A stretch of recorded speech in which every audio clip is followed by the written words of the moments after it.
అడుక్కున్నాడు, నాకు ఒక్కసారి కొట్టేసి గెలిపిరా, ఒక్క ఛాన్స్ అని పవన్ కళ్యాణ్. ఒక్క ఛాన్స్ ఇస్తే ఆడవాళ్ల తలరాతలు మార్చేస్తా, కనిపించకుండా పోయిన 30,000 మంది ఆడవాళ్ళని తీసుకొచ్చేస్తా.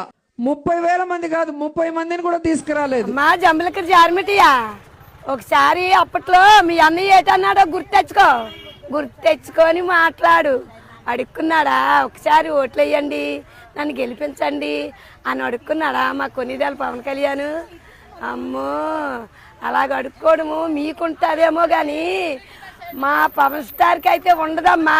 జాగ్రత్తగా ఆలోచించు. ఏంటి అమ్మా చెల్లి, ఇంటికి కేజీ బంగారం, అక్కో ఇంటికో కారు అన్నాడు. ఎన్ని కార్లు ఇచ్చాడు, ఎన్ని కేజీలు బంగారం ఇచ్చాడు. జార్మిటియా 30,000 జనం కిడ్నాప్ అయినప్పుడు మీ అభివృద్ధి అది. మా పవన్ బాబు అప్పుడు అభివృద్ధిలో లేడు, మామూలు మనిషిలాగా ఉన్నాడు. మరి అప్పుడు నువ్వు ఎక్కడికి వెళ్ళావు? చెవులోని చీసం వేసుకున్నావా, కళ్ళకి కాటుకెట్టుకున్నావా కెలకము? అప్పుడు నువ్వు ఎక్కడికి వెళ్ళావు? ఏ కబులో నేర్చావు డ్యాన్స్?